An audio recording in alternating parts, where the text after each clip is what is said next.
I grew up in Mississippi. In my neighborhood, everyone was black. Day to day, I didn't see overt signs of segregation. But when I went uptown, it was a different story. Now, there's no bus service here anymore. But when I was a boy, I was only allowed into one of these doors. One said white, one said color. As a kid, when you're confronted with an evil like racism, your first reaction is confusion. Why does this exist? Where does it come from?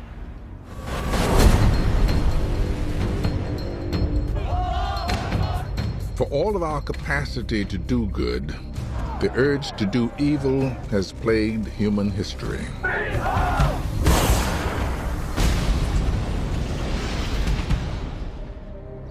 If you believe we live in a world under divine control, why should evil exist at all?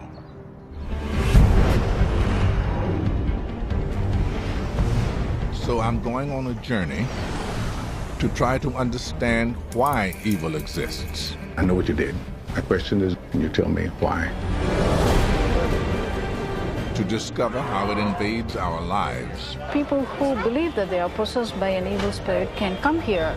How evil first stole our hearts. If you're lying or doing anything evil, your heart gets heavy, and with a heavy heart, you're not going to go to heaven.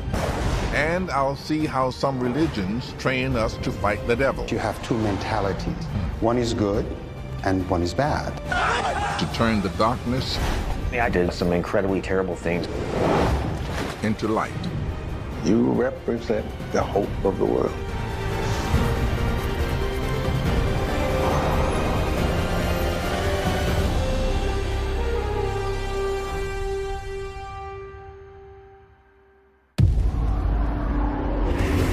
To understand why evil exists, we have to know where it comes from. Some faiths see it as an unseen force that pervades the entire world. Demons that lurk in the darkness. For Christianity, it could be the devil himself.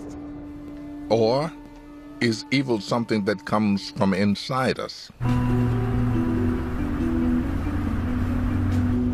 So I'm traveling to a maximum security prison to meet a man you could call evil incarnate. Ken, have you ever come face to face with evil? I've met some people who've done some very bad things. Neuroscientist Dr. Kent Keel is trying to pinpoint the source of evil inside the brains of psychopathic killers. I wanted to try to understand why people do really bad things, and how to help prevent it someday. Thank you. I'm about to meet one of Dr. Keel's most notorious subjects. He's serving a life sentence here. His attorney tells me this man raped more than 24 women and murdered 3.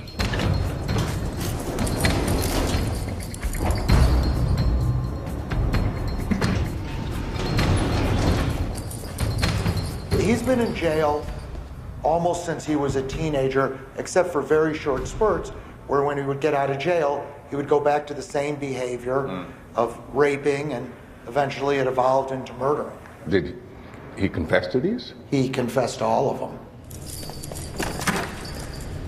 I'm not going to show you his face because I don't want to give any more notoriety to the man who committed these atrocities. But I want to know what can make someone do what he did. You know who I am? Yes. I know what you did. My question is, can you tell me why?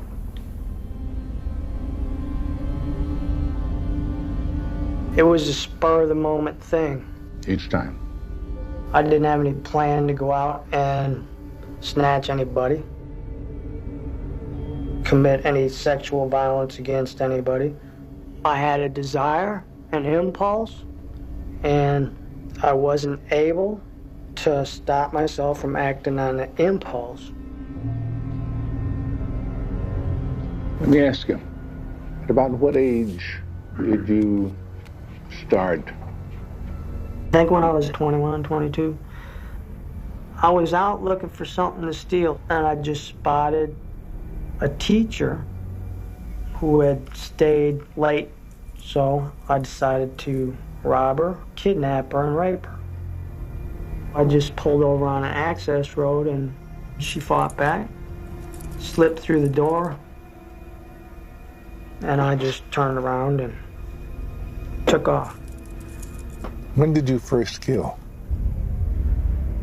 Going on 27. I was going out to commit a burglary, and the crime happened. Kidnapped, raped, and murdered? Yeah. I'm looking for the correct term. It isn't guilt, it's remorse. Did you ever experience that you know of? I don't see emotions like everybody else. I don't feel them. There was no remorse. I think that I'm not wired the same as everybody else. So, Kent. Yeah. Is this psychopathic? In psychiatry, we have a way of assessing what we call psychopathy or psychopathic personality disorder, and the lack of empathy, the impulse control, the poor planning. He scores, in the 99th percentile. What makes a person evil? Kent has scanned the brains of 800 psychopathic criminals. This prisoner is the most extreme case he's ever seen. So this is a standard MRI scan. Looks pretty normal when you run through the MRI scan. But what we did is quantify all the different areas of his brain and to try to understand how dense are they, how strong are they, basically. This area of the orbital frontal cortex, it's very important for the formation of personality, for the control of impulses, for regulating behavior. These three bars that I show here, this is the average inmate, this is other individuals that we call psychopaths in the red bar. And you can see that he's really reduced. He really does have a different brain. And so he really does fit that 99th percentile. He's, 1 in a million, actually. 1 in a million. He's very rare. You've been in prison now for, 30 years? Yep. Long time.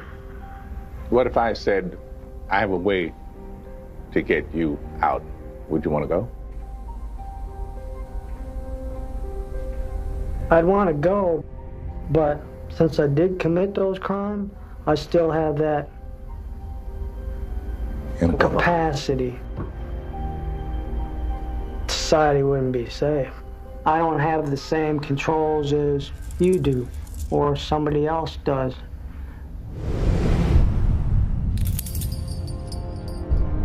This is an evil man, evil personified. Neuroscientists say that his behavior is a result of bad neural wiring. But the question is, even so, does he not still have a choice? Can he choose not to commit a heinous crime? Psychopaths are at the extreme of human behavior. But we all face the choice to do good or do evil. And for thousands of years, we've battled those urges.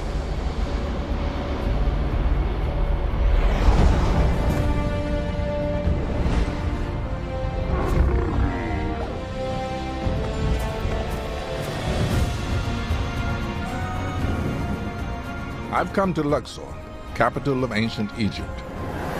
Egyptologist Salima Ikram is going to show me one of the oldest depictions of our struggle to choose between good and evil. So, right over there?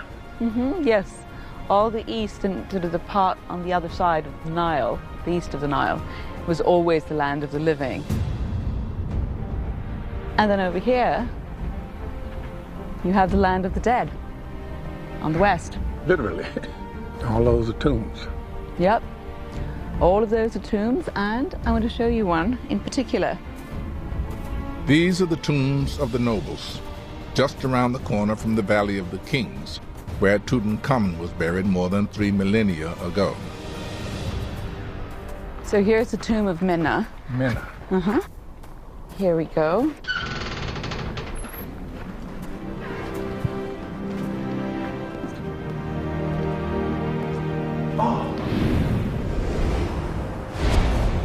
Oh, look at that. There we are. That's Menna over there.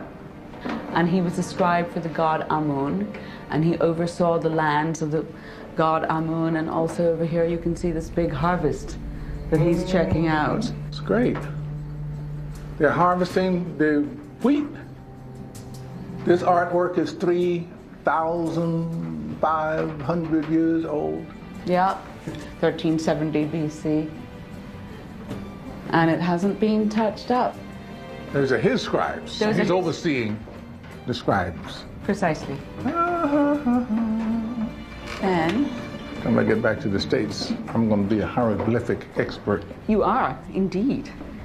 Now, let me show you a little something about how Menna gets to go to the afterlife.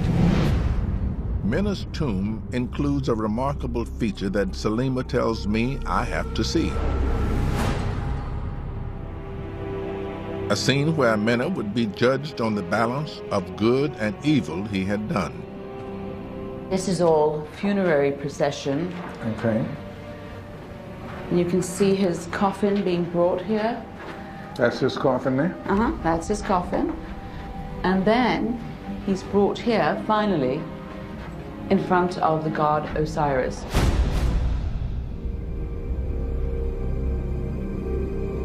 This is Menna. And then here, you have a complete innovation. This is the first time you ever see this, really, in a private tomb. And that is the weighing of the heart scene. And here he is being judged to see if he was good or if he was evil.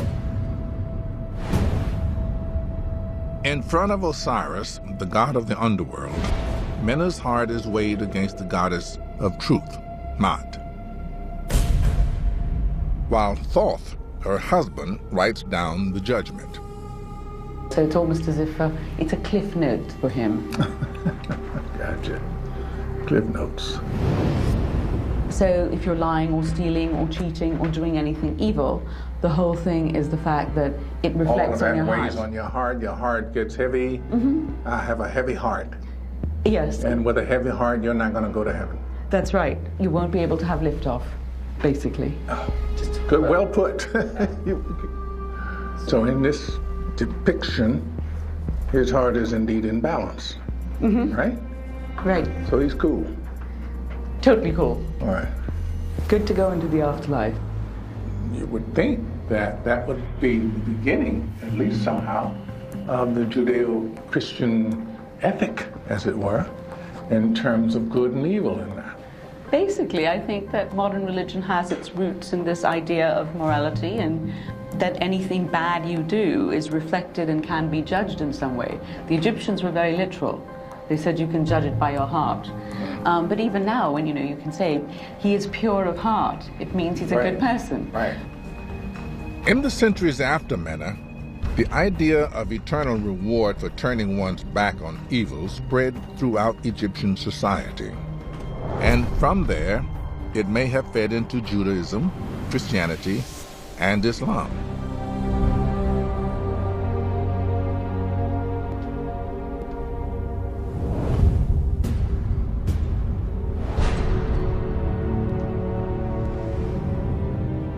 Weighing of the heart assumes that fear of consequences is the only thing that keeps us on a righteous path. Which makes me wonder, are we inherently good or inherently evil? In fact, that question is at the very root of the Christian faith. The early leaders of the church trace our tendency to sin back to Adam and Eve, who ate the forbidden fruit. original sin.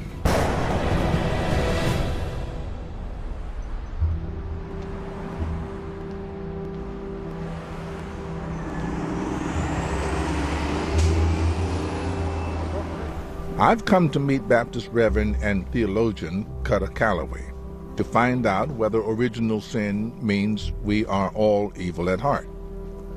Oh, pleasure to meet you. Thank you. Have a seat. Thank you. Which book were you reading? The first few chapters of Genesis. That is exactly what I want to talk about. And what I want to talk about is sin. What is original sin? Well, it's a good question. The Christian tradition kind of coined original sin, and some primal desire that we all have. That's a very basic human urge or impulse. Because Adam sinned, that original sin was passed on from one generation to the next, perpetuated generation after generation after generation.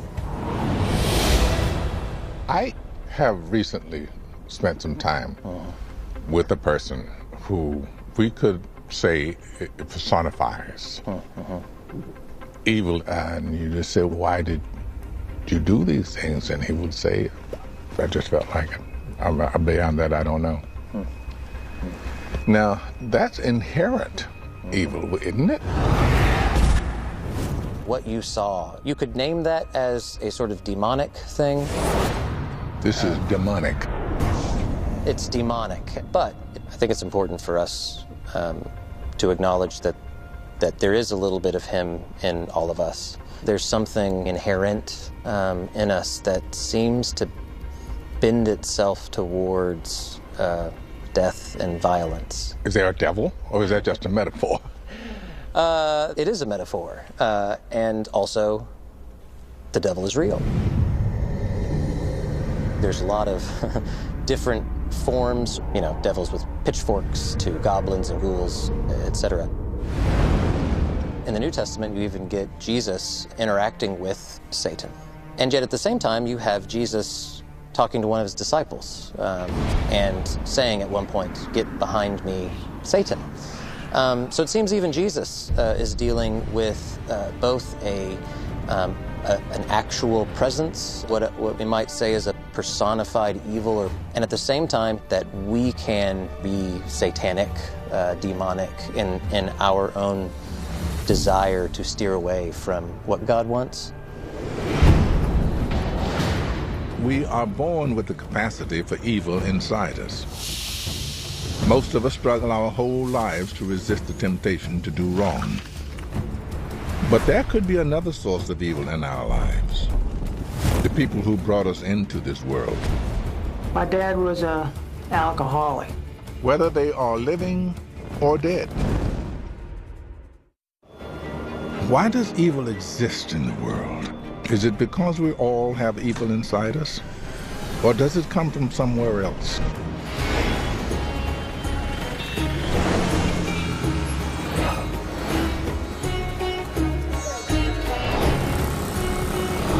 I've traveled to India to understand what Hindus believe is the source of evil, the unhappy souls of their ancestors.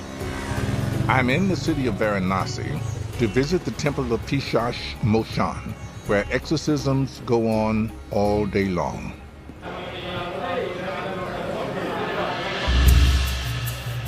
My guide, Varanasi resident and educator B.A. Vidya, introduces me to the head priest and to see the goblin, or Pishash, who is said to live here. So there was a goblin for 15 years, was wandering around in pain. So he finally prayed to Shiva.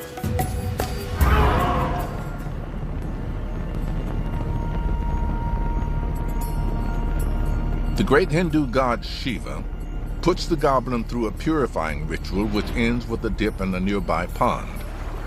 That instantly cures him of his disease. In return, Shiva orders the goblin to protect people near the pond from any other evil spirits. Now Shiva asks, okay, you're cured. So you're going to help all the people who suffer being possessed by evil. This is a benign goblin. Yes, he's a benign goblin. Now this pond has become a place of healing, a haven for people who feel their lives are haunted by an evil presence. So here, you look at the water. It's brackish, but people believe that something is going to... Is that a term for it? Yeah. So, the typical theme is water cleanses everything. Okay, I'm gonna buy that.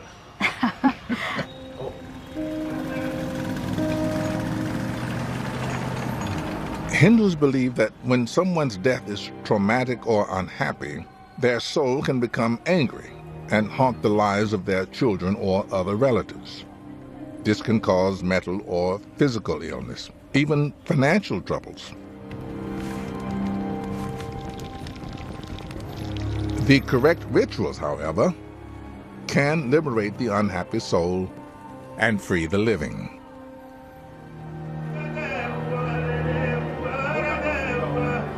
What's going on over there? That's the shaman. He's preparing. He's exercising? Yes. That conversation, no one can understand. It's done he's speaking in tongues? He's speaking in tongues, yes. And then the patient responds, either screams or responds in tongues, or they have spasm, and then finally they believe that it's released.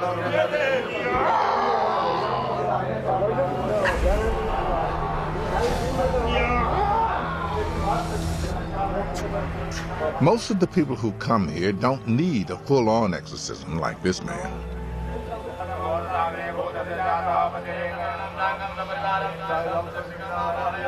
The Shukla family are typical clients.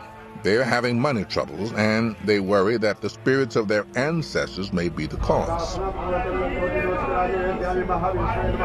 So this is a departure ritual for the spirit that is wandering around. What gives you the impression? What makes one think, oh, my parents' spirits are not settled? I think personal troubles. Something is causing them trouble. Whenever there's a financial loss in the family and frequent sicknesses, bad dreams, and so everything is associated with this possession. To make their ancestors' spirits happy, the Shuklas must prepare them a good meal, one that is blessed by the priest.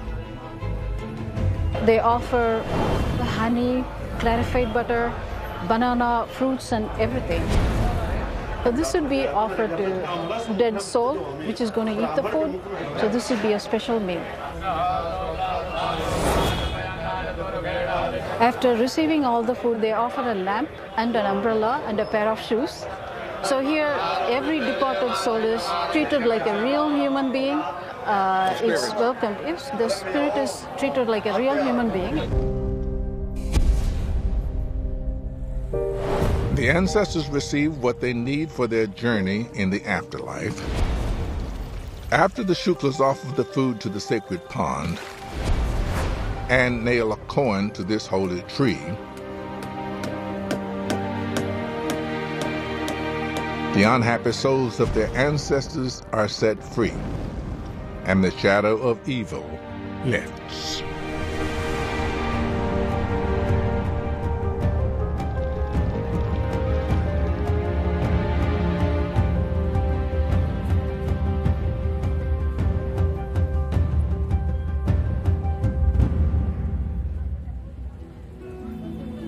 In Christianity, you've got the devil and you've got God, you've got good, you've got evil.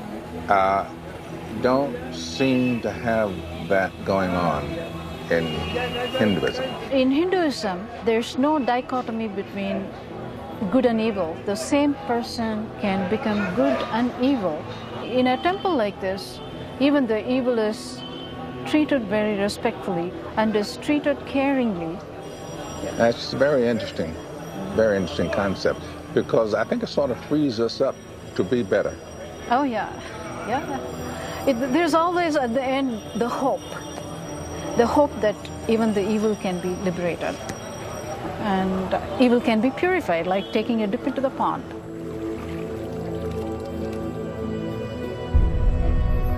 So I've been watching people in these temples, I mean crowds of people, doing ritual to ritual, trying to stay in the good graces of their ancestors. But the thing about it is, evil is not spurned. Evil is thought of as a spirit that needs help, just needs to find peace. Cool.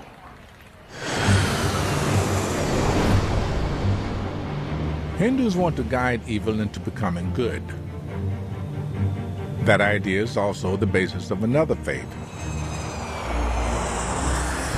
One of the oldest and most influential religions in the world, but it's one most of us have never heard of. It's called Zoroastrianism. I've come to Orange County, California to meet the president of the temple here, Arman Aryan. Welcome to California Zoroastrian Center. Thank you. Zoroastrianism began 3,500 years ago in ancient Iran. The central symbol of the faith is fire. Today there are just a few small pockets of Zoroastrians around the world, mostly in India and Iran, but some are here in California. This is the fire temple. And this fire is always going? This is a symbol of Zoroastrianism. The fire is always going. It represents enlightenment.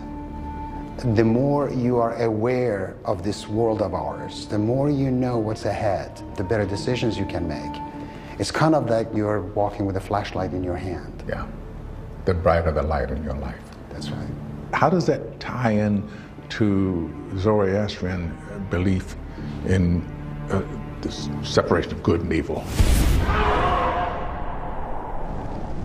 In the Zarathustra's school of thought, you have two mentalities, which were translated by Westerners as spirits. Mm-hmm. One is good and one is bad. They are principles. They are a way of behaving.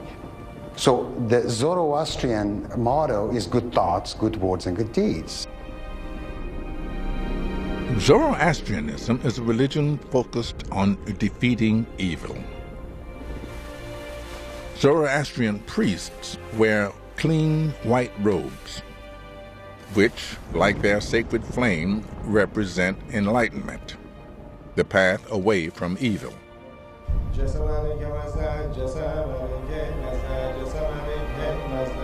Prayers are still said in the ancient Iranian language, Avestan, which was spoken by its founder, Zoroaster.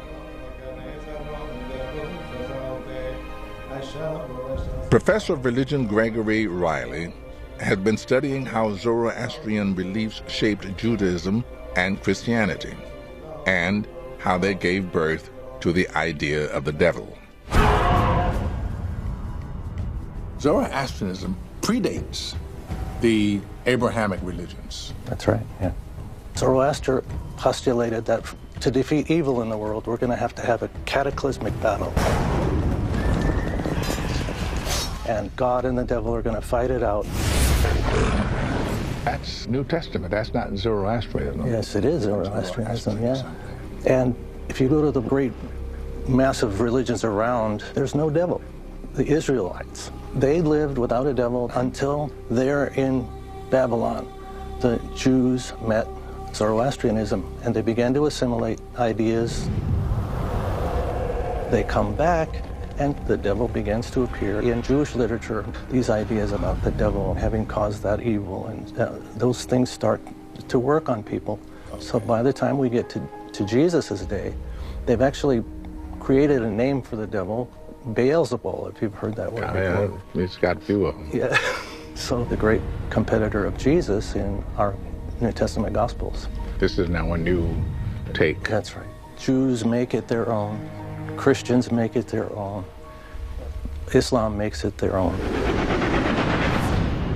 But just as the idea of the devil in Christianity evolved from ancient beliefs, Modern Zoroastrianism has evolved too. For many Zoroastrians, the devil is no longer a real demonic figure. It's an internal combatant. The struggle between good and evil is one that takes place in the mind.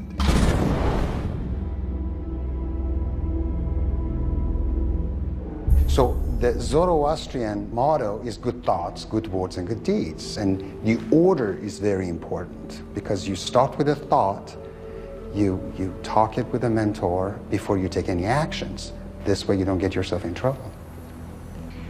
And there is no Satan, there is no devil, something outside influencing us. Right. Meaning, therefore, that God is resident in each of us. Each of us. The Zoroastrian school of thought is not something in the past or future, but what we can do at this very time. All our problems in the world are man-made. Therefore, they should be solved by man. Can be, must be. To blame it on a supernatural force is not a Zoroastrian notion. Right. Zoroastrians believe that good and evil exists within us all. And we must make the choice for good. Each one of us has to purge evil from within us every day by doing good, doing the right thing. Purging the world of evil is not the work of messiahs, kings, prophets. It's the work of each one of us.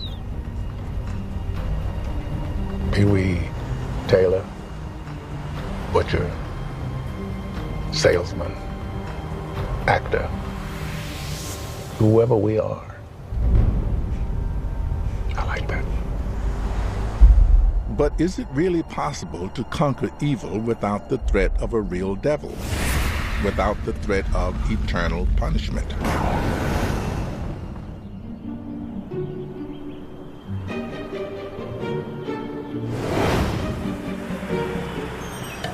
In New Zealand, psychologist Jesse Baring believes we need supernatural beings to keep us on the right track.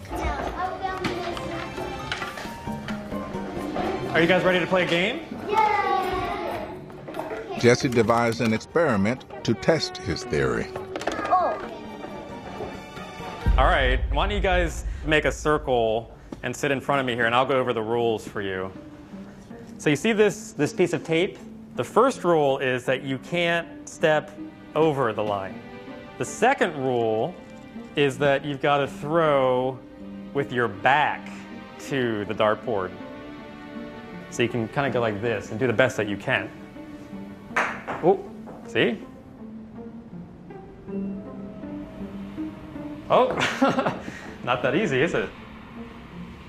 You're going to be playing this game one at a time, and the person that gets the most points on the dartboard gets a very special prize at the end of the day. All right, we'll see you guys in a little bit. Jesse watches through hidden cameras to see if the children cheat. So here we've got a little boy, and you can almost see the machinations in his mind. Let's see if he does it. You can hardly blame a 6-year-old for doing that. He really wants the prize, he thinks he can get away with it, and it's the normal child response. This little girl, look at her, she's going right over the line. And she's putting several balls on the board itself, and she's checking now to see if anybody's actually watching her or can see what she's just done. They think they're alone in the room, and why not cheat if you can get away with it, nobody's watching. But what if someone was watching? Jesse runs the exact same experiment on a new group of children, and an invisible supernatural being Now, before we begin, I wanted to introduce you guys to somebody really special who's in the room with us right now.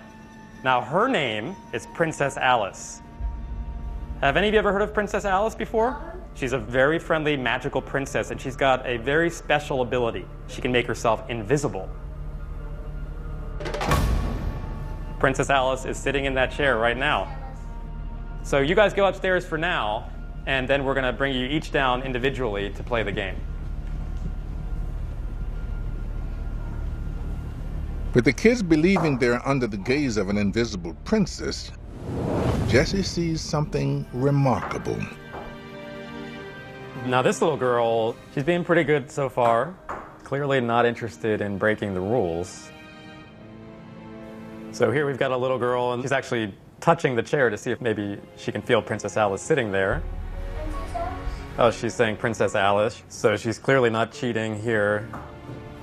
That's the power of belief. You know, these kids have never heard of her before, but all of a sudden she becomes real in their minds. Jesse's results are always the same. So what we've seen after testing hundreds of kids with this study is that kids that are told that Princess Alice is in the room with them when they're left alone are significantly less likely to cheat.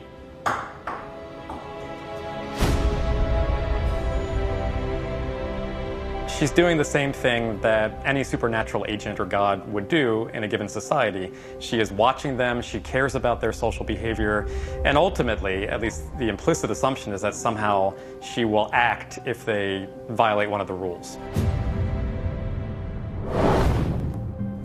Jesse's research suggests that we need to believe we're being watched to eliminate selfish behavior, to keep evil in check. So the proverbial question is, would you rob a bank if you thought that nobody could possibly know that you've done that? And I think if we're honest with ourselves, many of us would walk in there and actually take all that currency. An all-seeing, all-knowing, all-powerful, interventionist, moralistic deity that helps steer people in the direction of good behavior. The reward of heaven and the threat of eternal punishment in hell keep us on the right track. But what about those who have succumbed to evil? Can faith lead us to redemption? Or does evil mark us for life?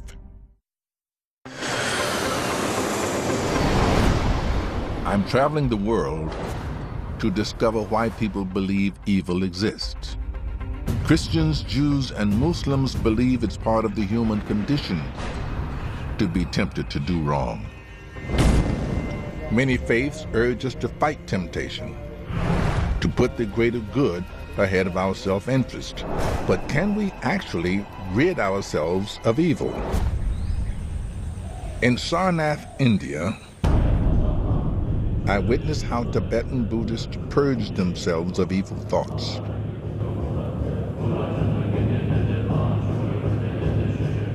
The monks here at the Vajravidya monastery perform daily chanting rituals. The music puts them in a meditative state of mind.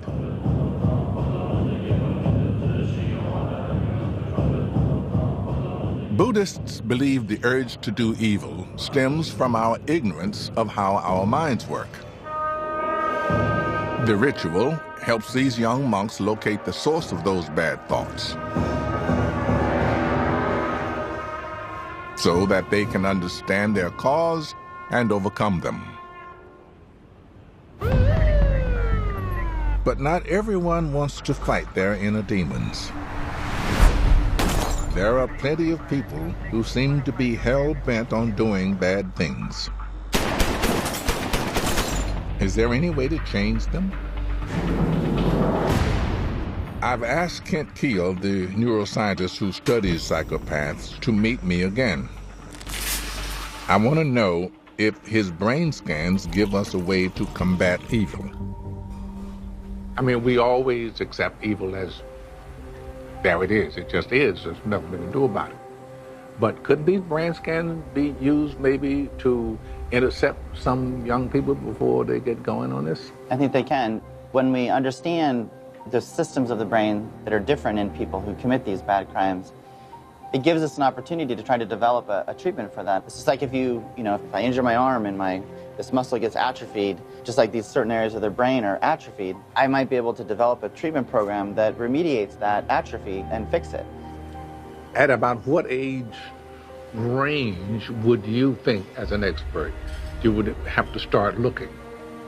Following Sandy Hook elementary school shooting in the United States, we were asked by the parents who lost their children there to do that study, to analyze brains of kids that we've studied who've killed other people versus kids in prison who have not.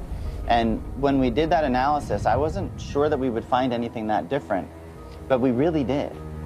Certain areas of the temporal lobes, of the emotional areas of the brain, were underdeveloped, or they hadn't achieved a normal development. So when you say kids, what are you talking about? Are you talking about 14, 15, 16? Yeah, so that's the kids we were working with. Unfortunately, those kids had killed about 16 people. The neuroscience today is about 10, 11, 12. We think that we can help identify and separate kids that are problems versus kids that are just disruptive and are going to grow out of it. If you were a judge and you wanted to know, is this a high-risk kid or a low-risk kid, we could say this is a high-risk kid. And we now have a tool that can help us understand or can help predict the worst type of things that we all want to prevent, a homicide, a death. What we really want to be able to do is get better and better at predicting, and then that'll help us be better and better at preventing. Science may help identify those who are most prone to evil. But how do you turn your back on a life of evil?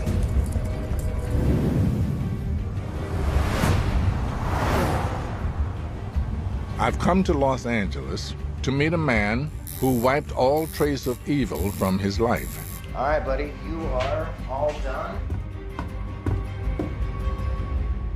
I'm looking for Brian Widener.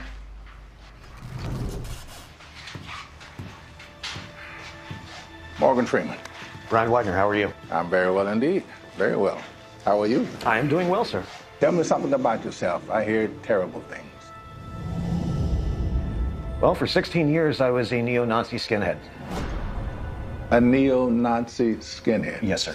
I was in multiple skinhead gangs. I was an enforcer in one, did some incredibly terrible things to a lot of undeserving people. I was an evil person.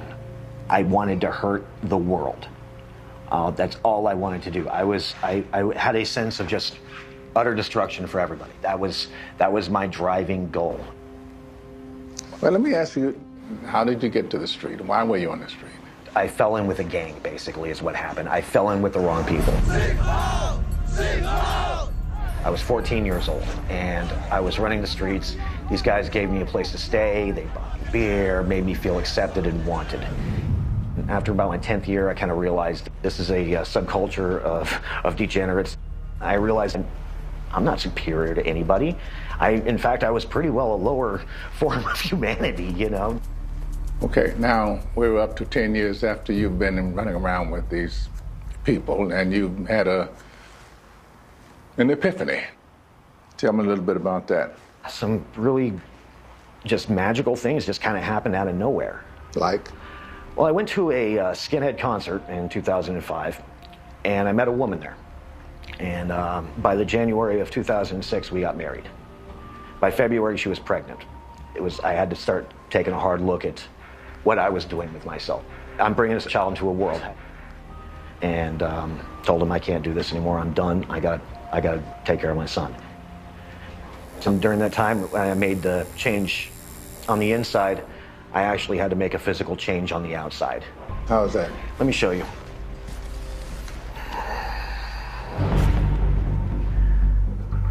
That is what I used to look like. I mean, my neck was completely sleeved out. My face was sleeved out. I looked the part. I couldn't escape the way I looked on the outside, even though I had already changed on the inside. I got in contact with the Southern Poverty Law Center. They actually set it up to where I was able to get the tattoos taken off my face. Well, now, I mean, I can see little indications of scars. That more like you were maybe in a fight at some point and they healed up. It looked like you had all this stuff removed. How long a process was that? It took about 2.5 years. There was 25, 26 treatments, something like that. Every 2 weeks I was getting lasers at. It was ungodly excruciating. My face was constantly swollen. I looked like the Elephant Man. It was a bad time. And here's actually a picture of me during the process. That looked like you got punched in the eye. It looks like I was a bad boxer, yeah. Yeah. Sort of like paying dues. I very much looked at it as a penance, actually, yes. Okay. I took the pain as a reminder that I've caused enough, so I might as well have some. Can you describe to me your sense of yourself in those times in terms of evil? Looking back, I had absolutely no remorse. I was borderline sociopathic. I had no feelings. I wanted to hurt the world. When I was going through the tattoo removal, I found God. Before that, I was a pagan, and my life was always dark. I always had a hole in my soul, I guess would be the best way to put that. I don't know exactly what his name is or if it's even Judeo-Christian. There is a godly presence in the universe, and it made itself known to me. It may help me realize that there is good and evil in all of us. And my goal now is basically when I just leave this world a better place than when I got into it, you know? Just try to be a good person. That's all I can do, and I hope that's good enough. We have sometimes thoughts that evil is just exists and there's no hope. But you represent the hope of the world. That transformation, that complete transformation that you yourself made. Absolutely.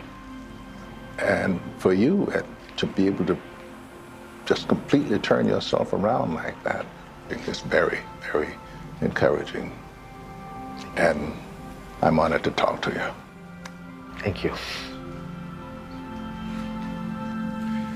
Well, I gotta tell you something I've been noticing. You're a good-looking man. Well, thank you. So are you, by the way.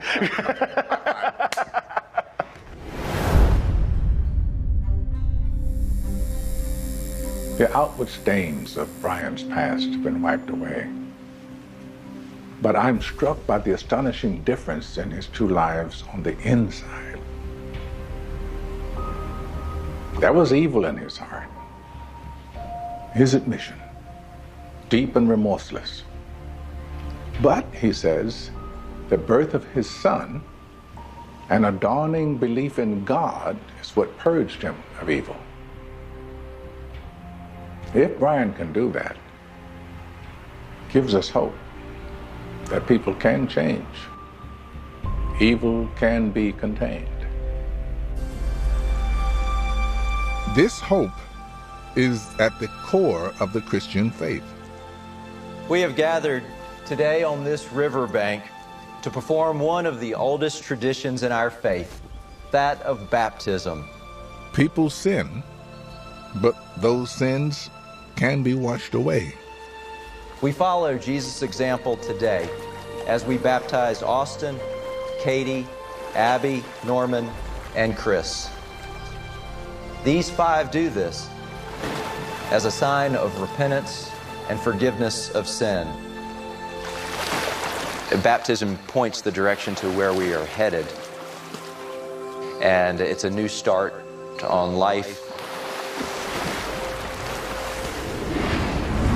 The Bible tells us Adam and Eve knew no evil until they ate the forbidden fruit. Almost every faith tells the story of how evil begins.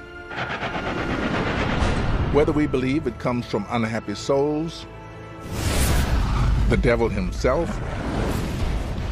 or the devil within, we all eventually come face to face with evil.